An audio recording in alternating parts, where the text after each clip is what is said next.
I'm about to make a controversial statement, and I ask you to hear me out before you judge me too hard. The number one best iPhone for 2018 is obviously the XS Max. If you don't factor in price, the XS Max is clearly the best. But here's where I will differ from a lot of other reviewers, and that is that I think the iPhone XR is in fact better than the iPhone XS. I have a number of reasons, but the first and most important reason is that the iPhone XR costs less while still maintaining nearly the identical same feature set. At $749 versus $999, the XR is 25% cheaper, which obviously provides more bang for the buck, especially when you consider it has the same identical A12 Bionic chip, which provides fantastic day-to-day performance and powers incredible gaming experiences. It has the exact same primary camera, the same front camera, the same Face ID, the same App Store, and it's even better in some areas, which we're going to dive into here in the following reasons. Reason number 2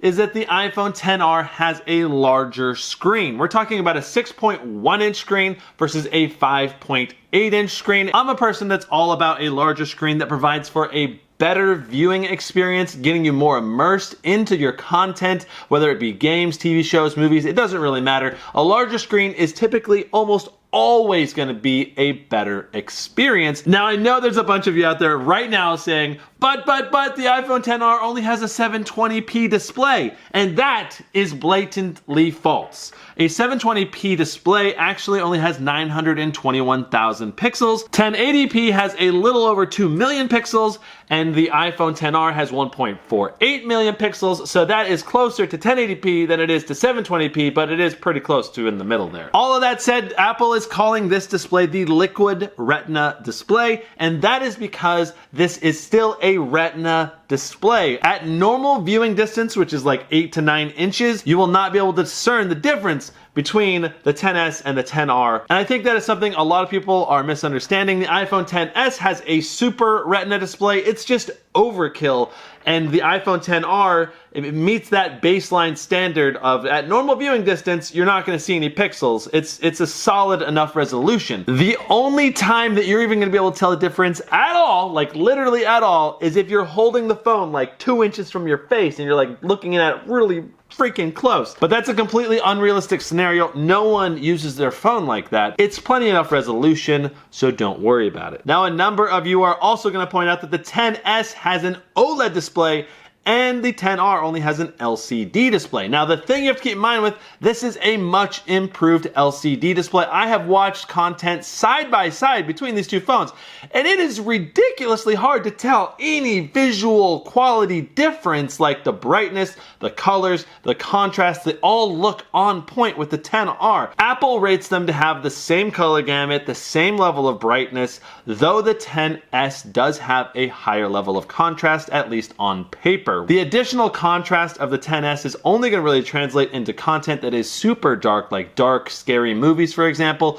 will look better on the XS than the XR, but those are far and few in between. Generally speaking, it's going to be like an identical viewing experience between these two phones, except the XR has a bigger display, so you're going to get more enjoyment, I think, from the XR. Reason number 3, the iPhone XR has 25% better battery life. And this is according to Apple's official ratings on apple.com. We're looking at 15 hours of internet use on the XR and only 12 hours of internet use on the XS. And that is with Apple's official rating. I'm going to be doing a battery test comparing all these phones. We'll get to see. I think the XR should even outlast the XS Max, which is a beastly battery life guy. Anyways, there's a couple of different reasons for the better battery life on the XR. First of all is the battery size. Now, the XR utilizes a 2943 mAh battery versus the 2658 in the XS.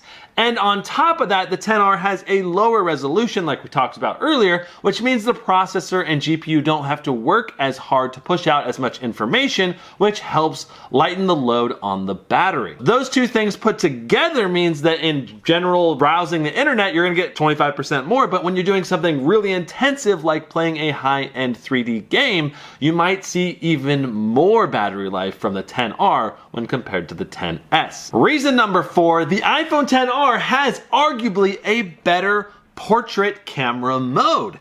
And that is because the XS utilizes both a wide angle and a telephoto angle, which means that you have to crop super far in on the telephoto sensor in order to even take a portrait mode shot. And the downside here is that you no longer have a wide angle perspective, which looks super cool for portrait shots. The iPhone XR, on the other hand, uses a single camera system with an algorithm to detect edges, and it does a pretty freaking good job, and in some cases an even better job than a XS. Neither phone's going to be perfect at edge detection. Technically the XS might perform just a little better in certain instances, but because you have that wide angle perspective, the portrait photos just look more dynamic and interesting on the XR. So what are the downsides to buying the XR versus the XS? Well, obviously we have the design. The XR has bigger bezels, and with a 6.1-inch display, this phone could be a little bit smaller if the bezels were also smaller. Now, I was able to get used to the thicker bezels. Eventually, after using the device for an hour or two, you'll just start zoning out and you won't even notice the thicker bezels. You'll just be focused on your content that you're consuming. It's more just that it increases the size of the phone. I think that's the main downside there. That said, the phone is still a reasonable size. It's smaller than the XS Max. It's a nice middle ground. You get a bigger display than the XS. I think it's the sweet spot for a lot of people because I think the XS displays content, especially 16:9 content,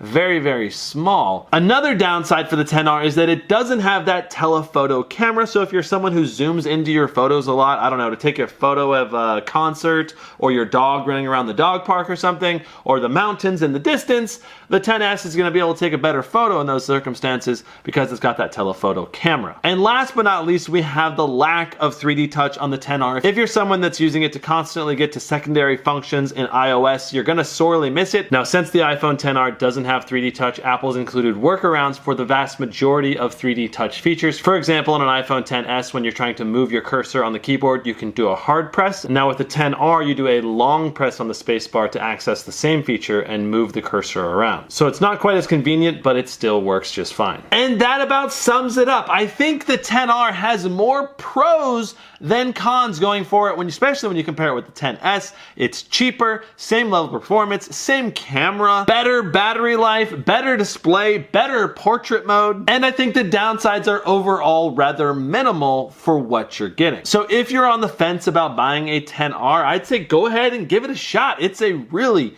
heckin' impressive premium phone that I don't think will disappoint hardly anyone out there. So that's it for this comparison with the XR and XS. Let me know what you think in the comments down below. Don't forget to subscribe if you want more awesome tech videos, particularly smartphone and laptop videos. And of course, if you enjoyed this video, don't forget to smash that like button. We'll see you guys in the next one. Brandon out.